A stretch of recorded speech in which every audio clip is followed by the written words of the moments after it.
మాజీ మంత్రి హరీష్ రావు మాట్లాడుతున్నారు. అలా చూద్దాం. లేదు ఇచ్చంపల్లి కడితే మేడిగడ్డకు ఇబ్బంది అవుతుంది కనుక ఆల్రెడీ కట్టిన సమ్మక్క సాగర్ టు ఎన్ఎస్పి అని చర్చ జరిగింది. దానికి ఒప్పుకున్నారు, మినిట్స్ ఉన్నాయి. సడన్ గా ఇప్పుడు చంద్రబాబు గారు ఇక ఇచ్చంపల్లి లేదు, సమ్మక్క సాగర్ లేదు, Polavaram to Somasila, Somasila to Kaveri, Telangana out. అంటే తెలంగాణకు జాతీయ ప్రాజెక్ట్ వద్దా? ఈ దేశంలో మేము లేమా? మా హక్కులు కాలరాస్తుంటే ఈ రేవంత్ రెడ్డి ఊరుకుంటే రాష్ట్ర ప్రజలు ఊరుకుంటారా? రాష్ట్రంలో ప్రజాస్వామ్యం లేదా? ప్రభుత్వాలు లేవా? ఇక్కడ శాసనసభ్యులు లేరా?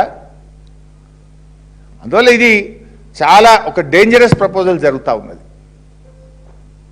తెలంగాణకు అటు కృష్ణాలో కానీ ఇటు గోదావరిలో కానీ ఎక్కడ ఒక చుక్క అన్యాయం జరిగినా కేసీఆర్ గారు కానీ బీఆర్ఎస్ పార్టీ కానీ ఊరుకోదు గాక ఊరుకోదు. ఇప్పుడు ఓకే ఏంటంటే ఇద్దరు కలిసి తెలంగాణకు పంగనామాలు పెడుతున్నారు. అటు డీకే శివకుమార్ ఇటు చంద్రబాబు నాయుడు కలిసి రేవంత్ రెడ్డికి పంగనామాలు పెట్టి నేను పెట్టించుకొని వస్తుండు. ఇప్పుడు గోదావరి పోలవరం నుంచి డైవర్షనే జరిగితే రేపు ఊకుంటారా వాళ్ళు? ఇప్పటికే ఎడమ కాలువ నుంచి పోలవరం ఎడమ కాలువల నుంచి ఉత్తరాంధ్ర సుజల సేవంతి పెట్టి వైజాగ్ దాకా కలిపారు దాన్ని. ఇప్పుడు పోలవరం కుడి కాలువ నుంచి ఈ నేషనల్ ప్రాజెక్టు ఇంటర్లింకింగ్ అని ఇప్పుడు సోమశిల నుంచి కిందికి గ్రాండ్ ఆనకట్ అంటే ఇంకా మళ్ళీ ఒక 500-600 టీఎంసీలు గోదావరిని కూడా దోచుకుంటారు. ఆల్రెడీ కృష్ణ పని చేసింది కదా. కృష్ణాలో బనకచెర్ల పెట్టిండ్రు, ఇటు బనకచెర్ల హెడ్ రెగ్యులేటర్ పెట్టి అటు కృష్ణను లేపిండ్రు, ఇప్పుడు కిందికి వెళ్ళి గోదావరి లేపుతారు. ఇంకా దానికి ఇప్పుడు కర్ణాటక సోపతి పైన ఇప్పుడు ఇలా ఇంటర్లింకింగ్ ఆఫ్ రివర్లో కర్ణాటకకు 16 టీఎంసీలు ఇచ్చిండ్రు.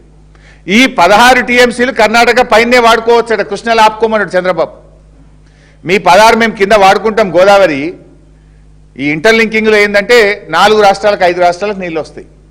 ఆంధ్రప్రదేశ్, తెలంగాణ, కర్ణాటక, తమిళనాడు, పాండిచ్చేరి. అయితే ఇందులో కర్ణాటకకు కూడా 16 టీఎంసీలు ఉన్నాయి. చంద్రబాబు కర్ణాటకతో ఏం ప్రపోజల్ పెట్టిండు? మీ 16 గోదావరి కింద మేము వాడుకుంటాం, మా ఆంధ్రప్రదేశ్ కృష్ణాయి నువ్వు మీద 16 వాడుకో ఆపుకో అన్నాడు.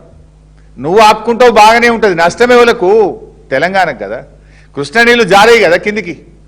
ఇప్పుడు నవేలి గట్టి 16 ఆపి ఆ 9.5 టీఎంసీలతోని ఆ 3 బ్రిడ్జ్ కమ్ బ్యారేజీలు ఇవన్నీ ఆపితే ఇప్పటికే మంచినీళ్ళు లేక జూరాల ప్రాజెక్టు ఆగమైపోయింది. మంచినీళ్ళకు కూడా పాలమూరు జిల్లా ఆగమవుతున్నది.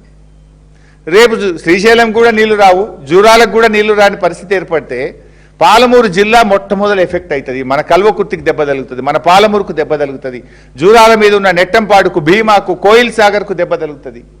పాలమూరు మంచినీళ్ళు కూడా ఎప్పుడైనా డ్రౌట్ ఇయర్ ఈ సంవత్సరం వెళ్ళినా అంటున్నారు. ఇలాంటి పరిస్థితి వచ్చినప్పుడు మీదనే మొత్తం ఆగుతాయి కదా నీళ్లు.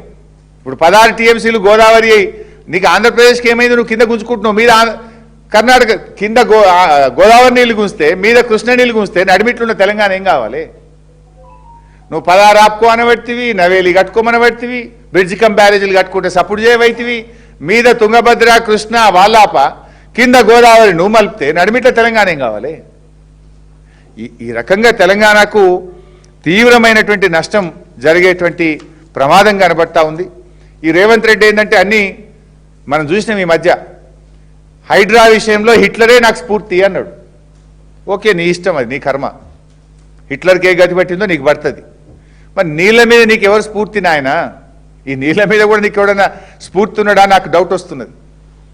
నీరోనే నీ స్ఫూర్తి ఏమో, నీరో చక్రవర్తే నీ స్ఫూర్తి ఏమో అని మాకు డౌట్ వస్తున్నది. ఇక్కడ రోమ్ నగరం తగలబడుతుంటే ఫిడేల్ వాయించుకున్నట్టు ఇవాళ